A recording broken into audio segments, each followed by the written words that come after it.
Hi అండి. Welcome to Janu saris అండి. నేను ఇప్పుడు మీకు ఈ స్మూత్‌గా ఉంటాయండి. డైలీ వేర్ పర్పస్‌కి అయితే బాగుంటాయండి మనకి. కానీ చిన్న మిస్టేక్స్ డ్యామేజెస్ అవి వస్తాయండి ఇవి. కానీ ఇది బాగా థిక్ కలర్‌లో కనపడుతున్నాయి. కొంచెం లైట్ కలర్‌లోనే ఉంటాయండి ఇవి. ప్రెజెంట్ నా దగ్గర అయితే రెడ్ కలర్ అనేవి ఉన్నాయండి. మరి రెడ్ కలర్ అలా కాకుండా కొంచెం టమాటో షేడ్ ఆ షేడ్‌లో ఉన్నాయి. కానీ ఇది టమాటో షేడ్ టైప్‌లో ఉందండి. కానీ ఫొటోస్‌లోకి వచ్చేటప్పుడు కొంచెం థిక్ కలర్ అనేది పడుతుంది.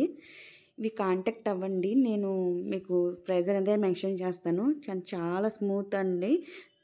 చాలా బాగుంటాయండి. విత్ బ్లౌజ్‌తో వస్తాయండి ఇవి ఈ శారీసు. కానీ వన్ శారీకి మట్టుకి బ్లౌజ్ అనేది రాలేదండి. ఈ శారీకి మట్టుకి బ్లౌజ్ అనేది రాలేదండి. చిన్న డ్యామేజ్ వస్తుందండి. పెద్ద పెద్ద డ్యామేజెస్ అయితే కాదు. మీకు కాంటాక్ట్ అయితే మీరు ఎక్కడ వచ్చింది డ్యామేజ్ అనేది ఏ శారీకి అనేది నేను పెడతానండి. మీకు కావాల్సిన వాళ్ళు నాకు కాంటాక్ట్ అవ్వండి. ప్రైస్ చెప్తాను. ప్లీజ్ సబ్స్క్రైబ్ చేసుకోండి ఛానల్ని. లైక్ ఇవ్వండి. బాయ్.